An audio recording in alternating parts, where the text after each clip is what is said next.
Hello, Internet. My name is Chamomile. And I am Requiem. Which one? I'm original Requiem.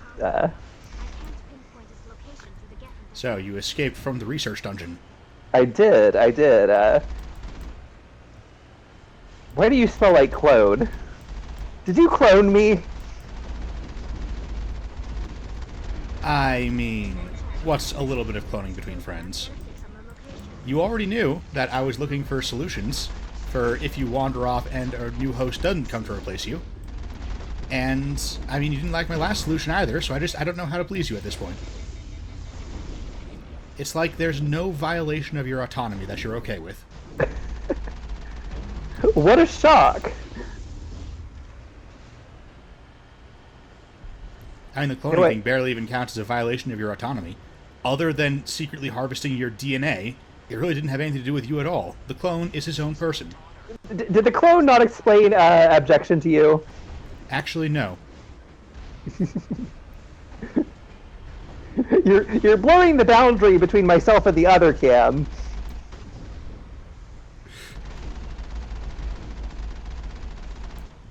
So, yeah, it's funny you should mention, because I was like, oh, hey, clone, would you like to explain the abjection? There, the abject. And he was like, no.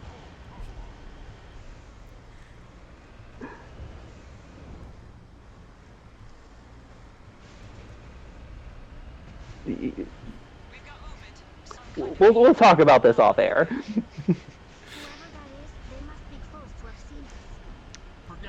We are once again in the absolute worst part of Mass Effect 1.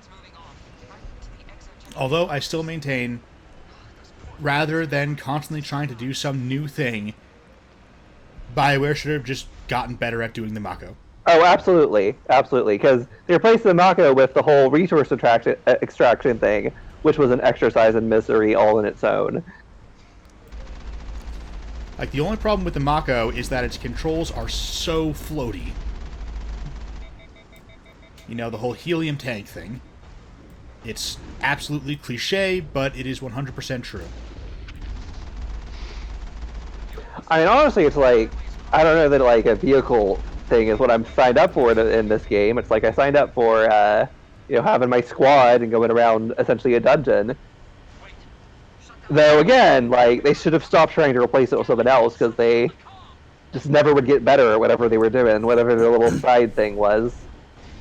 I do think that being able to hop into a vehicle that, goes at like 60 miles an hour or whatever can help them have a sense of scope to their worlds. And I mean, That's even fair. with the Mako, it's hard to.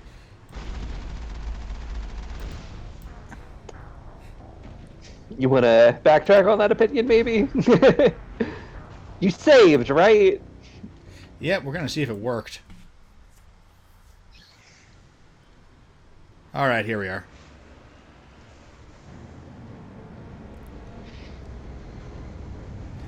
Yeah, I had like a billion repairs too, I just forgot to use any of them.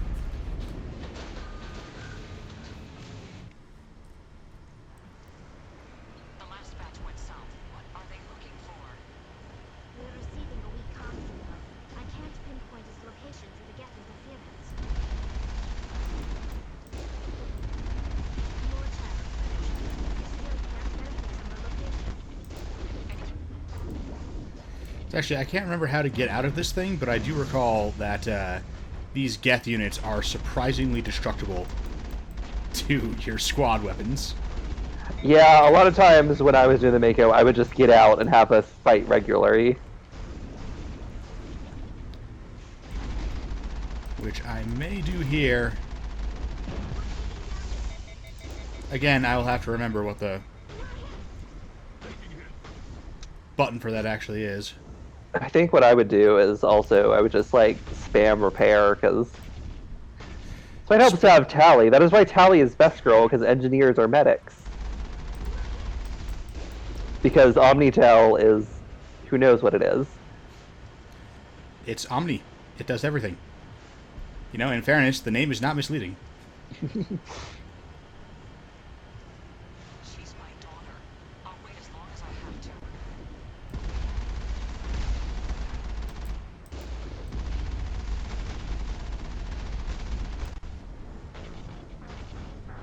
Alrighty.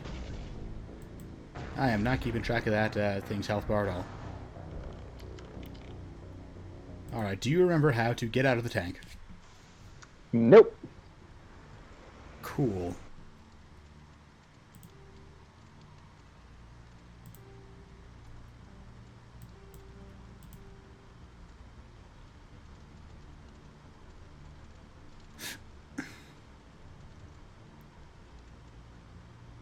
That returns to the Normandy, but how do I get out?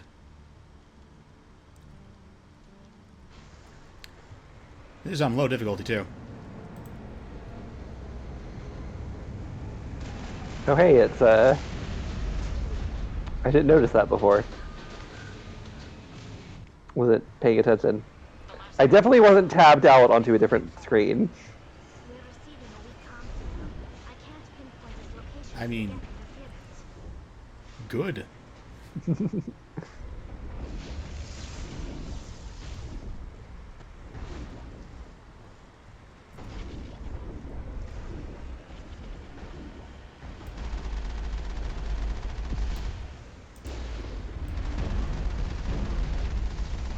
now here's the plan here. I'm just going to use the scope to engage from extreme distance. So the Geth would be avatars, probably of the extinction. Oh, absolutely. The whole Geth Quarian thing is 100% an extinction event. Haha. And I guess the actual oh god, I forgot what they're called. The greatest Quarians? villain of this series. Reapers? Would the Reapers be the Vast? I think the Vast, probably. Maybe the Extinction? Yeah, the Reapers should also be the extinction. They are, after all, dedicated to wiping us out.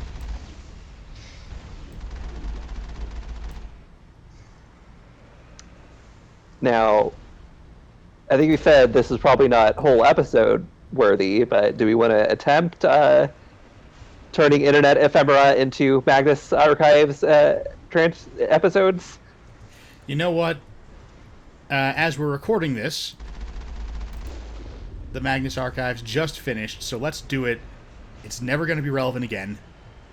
I mean, I guess that's being slightly pessimistic. It is probably never going to be relevant again.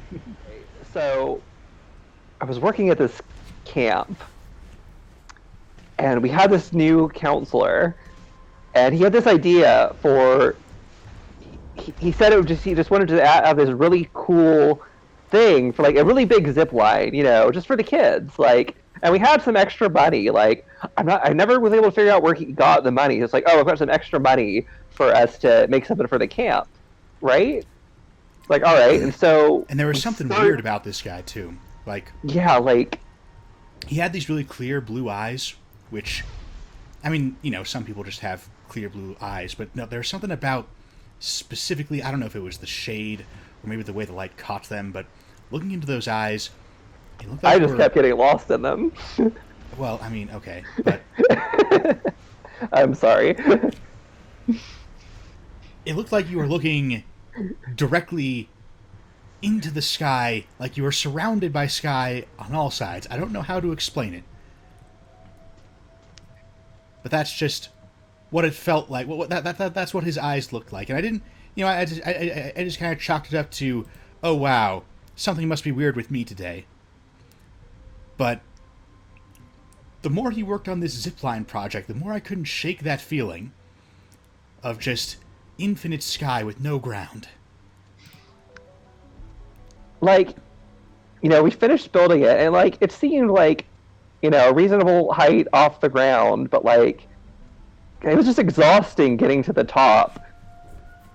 I don't know, like it was like he built the angle of the slope on the stairs wrong, and they were too steep or something. Because like, time I got to the top, it was like felt like it had been like 15 minutes of climbing, and like it felt much taller when you got to the top. Like, I don't know if it was like an optical illusion or the fact it was on the top of the hill, but like, yeah, no, looking at it from the ground, I would have sworn it wasn't more than 15 feet off the ground. But it took so long to get to the top.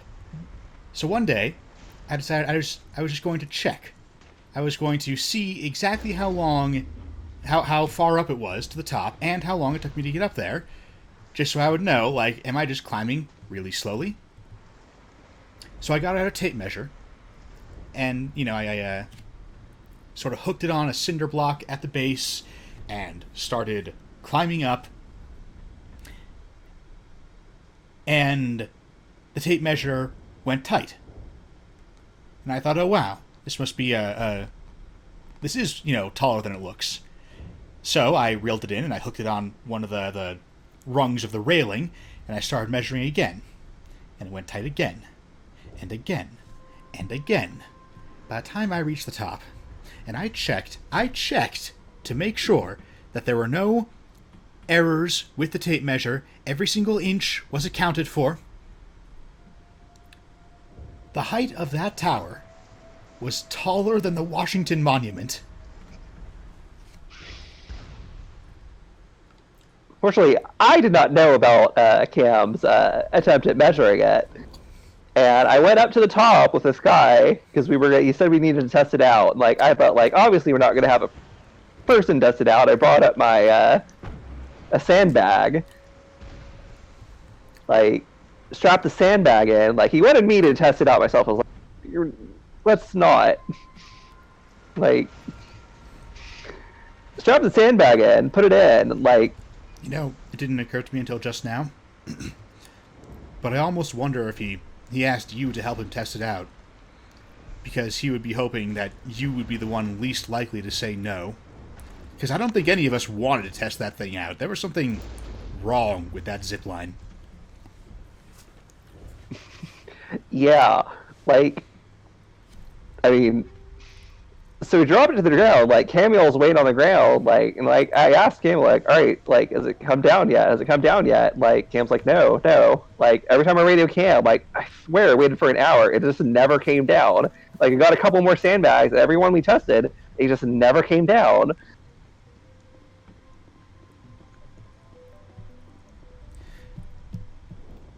The only thing we ever saw those sandbags again, and I don't even know for sure if this was related, but I mean, it'd have to be a hell of a coincidence,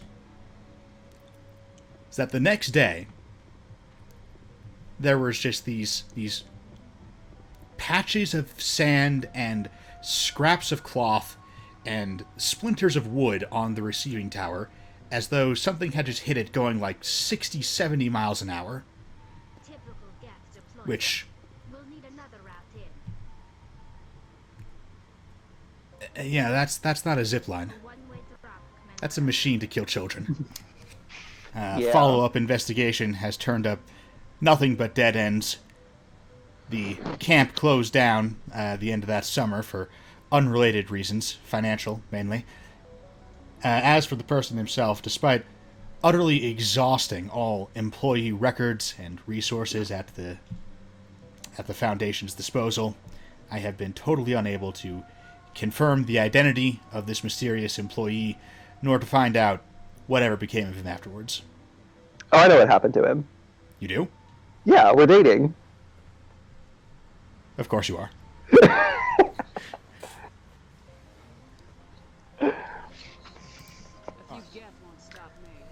Right, do you want to try? So, I was looking for a new place to stay.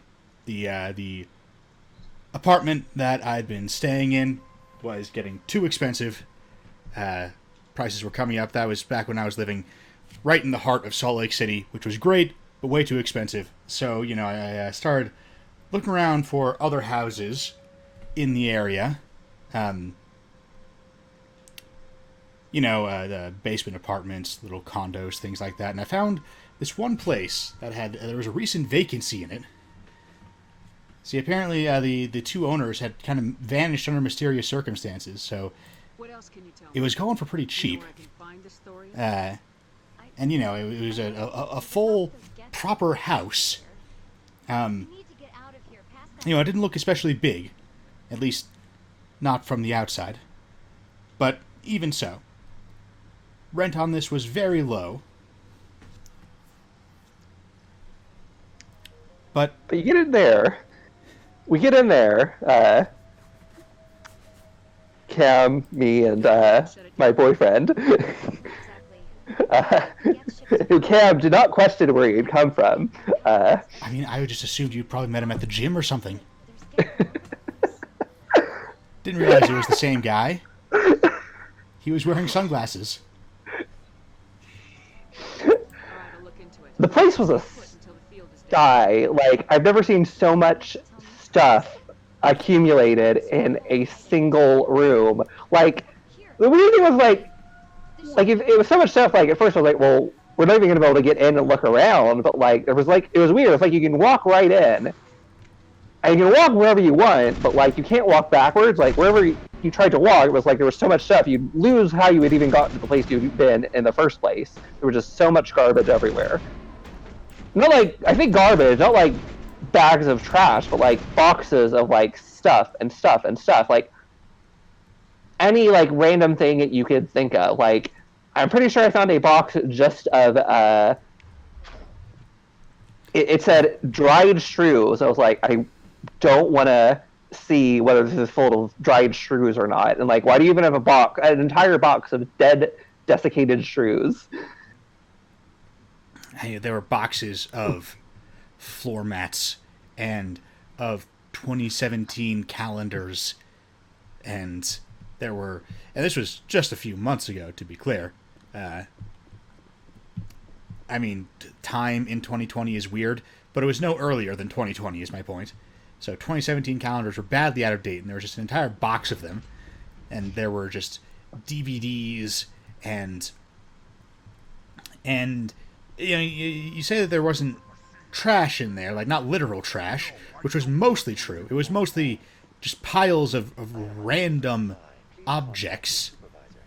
But I'm pretty sure I saw a box marked childhood pains, and like that one I did not open. Like with the shrews, it was like, I don't know what I expected, so I was like, I don't want to see what is inside here. If there is nothing else, please step aside. There is a queue forming behind you. And like I mentioned that there is that it looks pretty small from the outside, right? But you know, we went in, there was a living space, and then connected to the living space there were these storage rooms, and then connected to those storage rooms were more storage rooms, and then there were stairs leading up into more storage rooms. It was both a labyrinth and also just depthless. Every room that we entered, there were doors leading to other rooms that we had not yet entered. Like, every time we thought we had finished, and like, it was like, all right, we'll just head out, we'd see like a staircase or a room to like a bathroom, but the bathroom had like 2 doors in it for whatever reason, and we go through one of the doors and there's like a kitchen. Like, it didn't make the layout of the house did not make any sense whatsoever. There was like a bedroom / bathroom for some reason. It was weird. Yeah, there were multiple toilets in the house. Indeed, there were usually 2 toilets to a room. But there was only 1 bath or shower in the entire building, and in order to reach it from any of the bedrooms, you had to cross through the entire warehouse labyrinth area. There were also just these, like, cans of soft drinks in every single garbage can. Every single one, no matter what, in the bathroom, right? Like, well, I should say the toilet, because despite being in America, this is a house that had a bath, a literal bathroom with a bath in it, and a separate toilet room, multiple toilet rooms, many of which had multiple toilets in them, that were on opposite sides of the building.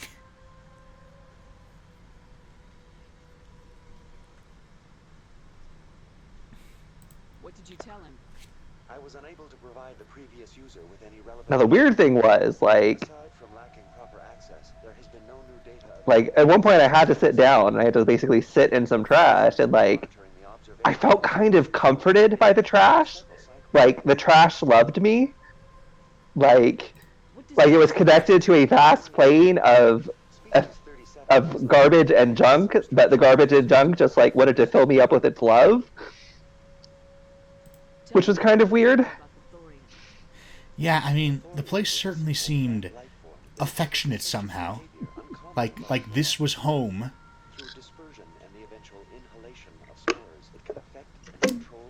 But, you know, then I double-checked the rent and I realized it was still kind of outside of the price range, so we did have to leave. Statement ends. Or... Yeah, so after our failure... Or, oh wait, I should statement begin, right? We hadn't done it for the first two, but... Look, we might not be very good Usher Foundation agents. But we're also the only ones. Yeah, I mean, when Jonathan Sims came here, I was just like, you know, I was just like playing video games in the huge empty office building that we have over there. You know, he walks in, and he's like, hey, I'm from the Magnus Archives, and I'm like, oh, shit. Let me go call my supervisor, and, you know, got on the phone with Requiem to try and figure out what we were going to do. But then some Scottish guy kidnapped him, and it was all cool.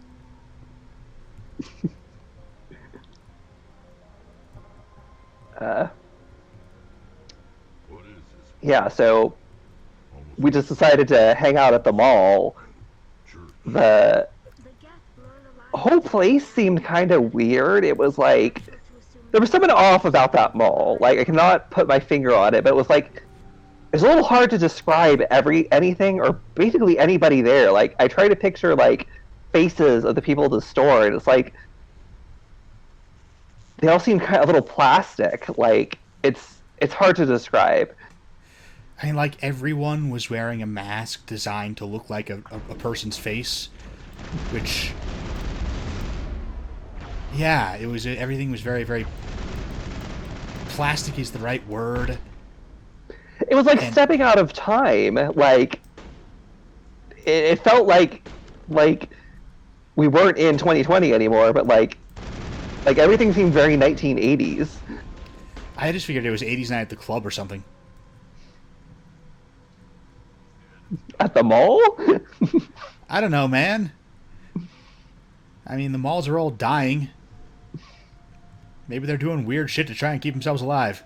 Why did we go to a mall in the first place? I'm gonna be honest. I just pulled into a random parking lot because I was so exhausted after that house. And I was like, hey, there's a mall here. I'm done driving for today.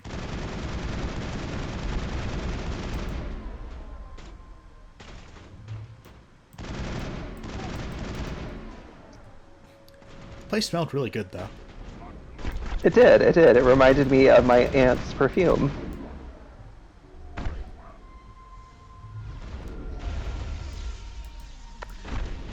Why are there Krogans here? Informed that this mall is oh nope, that Krogan's on my side. Oh. Yeah, I am reliably informed that that mall is actually really good for perfume. Oh. Yeah, no, I have a friend who goes there fairly regularly with one of her friends. Yeah, so like Cam and I were Cam and me and Vast's boyfriend were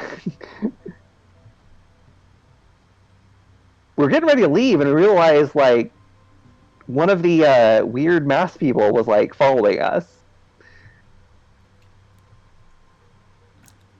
I mean, what was super weird is that you know what? I'm getting ahead of myself. This is stuff for follow up now that I'm getting into the stuff we were digging up in the aftermath. So yeah, there's this guy. He was following us for a while.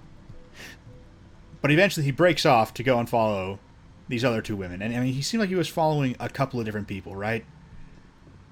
Like he would that be following... one woman waved at you, and you waved back at her. I was just being friendly. She was being nice, and I was being nice back, that's all.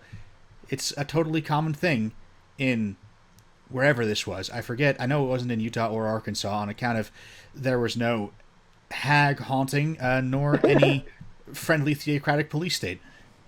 But yeah, I forget. It was a while ago.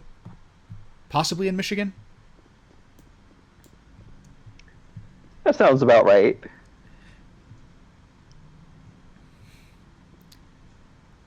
But yeah, this man in this mask, like he would be following a couple of different people. He was following us for a while. He broke off. He was following these two women.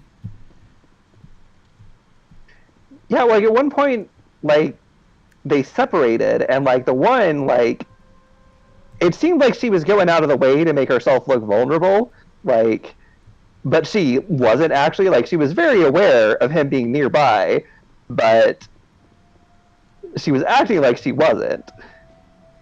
Like she was making him think that it was his idea to follow her. Very pointedly not looking in his direction. Yeah. Like, this guy, I mean, we picked up on this guy tailing us after, like, what, 30 seconds? And as established, we are the worst Usher Foundation agents. Not because either of us are avatars, of course. Oh, definitely not. Intentionally sabotaging the Foundation's mission? Why would anyone even suspect such a hilariously and obviously wrong thing? No. But yeah, despite how obvious this guy's stalking was, she seemed apparently totally oblivious to him until, like, right towards the end, after he had already been following them for a good several minutes. But yeah, they got into a car and left. So naturally, we followed. Sure the one said "Hi, chamomile" as she was "Bye, chamomile" as she was leaving. Lucky guess. It's a very common name in whatever state this was. Possibly Wisconsin. That sounds about right. I'm absolutely lost.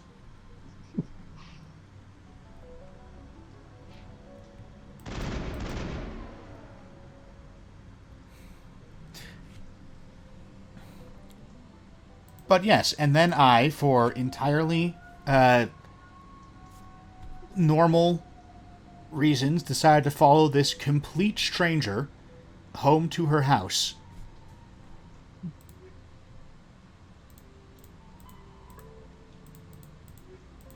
And nothing at all unusual happened there, right? Yeah, do we have any follow-up? Like, do we know what happened to the weird mask guy? Well, there was a news report in the aftermath that said that his body had been found outside someone's house. And while going over the cameras to, try and get an ID on this guy, one thing that I noticed is that no matter which way the camera was pointed while this guy was following us, he always appeared behind. Like, no matter which one of us it was pointed at, right? As he followed us through the building. And, we'd be facing each other, talking to each other. And, of course, sometimes, I would be facing more towards the camera. Sometimes you would be facing more towards the camera, depending on exactly which camera we were standing under. Huh. And he always seemed like he was behind us. So anyway, it's probably a good thing that he wound up dead, and whoever killed him is probably a hero who shouldn't be questioned. What happened to those women, though? Probably they went on to live happy and entirely uneventful lives without becoming an avatar of any kind of terrible horror entity at all. You say becoming. Right. Yeah.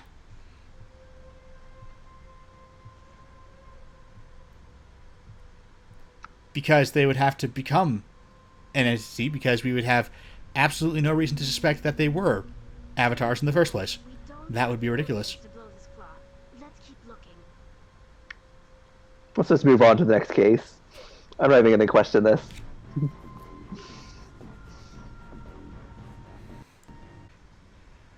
Requiem he said it was his boyfriend's birthday. He wanted me to come.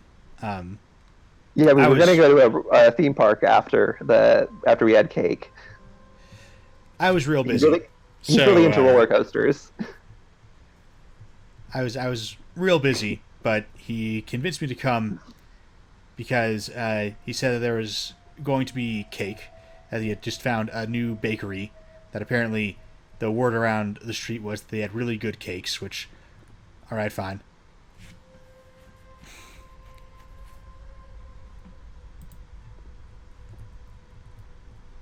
And so, I get there, and I'm having an all right time, but, like, where is the cake? And I ask him, where the cake is, and apparently, like, the baker had come in and set it up, or we were supposed to come in and set it up, but we weren't sure where. It was still on the way, apparently. So that's when the baker who was there, drops it off. We all ask, like, okay, but where is it? And the baker slices open a birthday present, and inside there was cake. It's like, that was a fun trick. And then this baker takes the same knife and slices it into one of the plates for the cake. And inside the plate was more cake.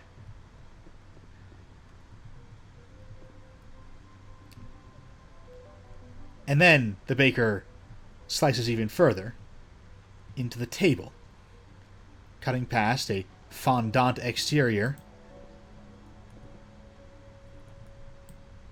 to reveal more cake. The baker travels around the house now as we all stare, transfixed, unable to look away, as he reveals that virtually every object in the house, the chairs, the walls, the television, and the books, all of them were cake. A thin layer of some kind of barely edible, lifelike frosting covering soft, spongy cake. I was mainly upset it was so much fondant. I hate fondant. And that's when the baker asks who the party is for. And we all look at Requiem's boyfriend. And the baker says that he has a very special present for him. As he steps forward and drives that knife deep into his hand to reveal that underneath is cake. Everything in that house was cake. By the time I got home, I knew I had to know. If everything in that house was cake, then surely everyone was cake, right? I knew that guy from before. I had seen him. That baker hadn't simply baked life like cakes. He had somehow transmuted things into cakes, and I had to know if I had been affected.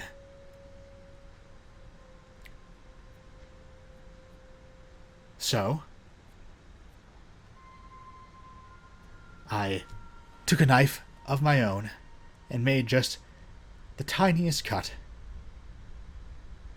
and out dribbled a reassuring trickle of red, and I laughed at myself for being so ridiculous. As clearly this was some kind of Requiem scam. And then as I pulled out a Band-Aid to heal the cut, I licked the cut clean and tasted strawberry syrup. Statement ends. Follow up. I did think the amusement park we went to afterwards was nice, though, even if we aren't cake. I mean, there was that one ride that we ran on that was maybe a little bit too extreme for my taste. I mean, your boyfriend really did insist that we both go on it.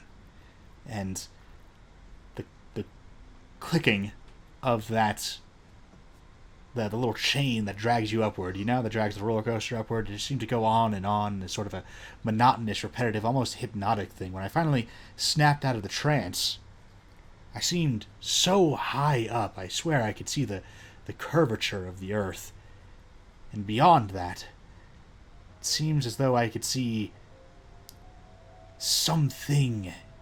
It was like it was the sky. Like the sky itself had become some mighty great creature that was staring down at me. Not at me, but at everything.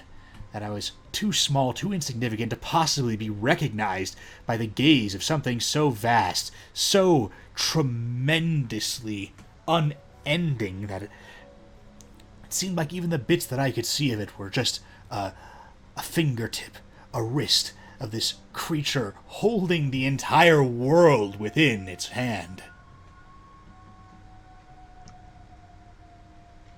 I mean, my boyfriend seemed to like it, so I was good with it.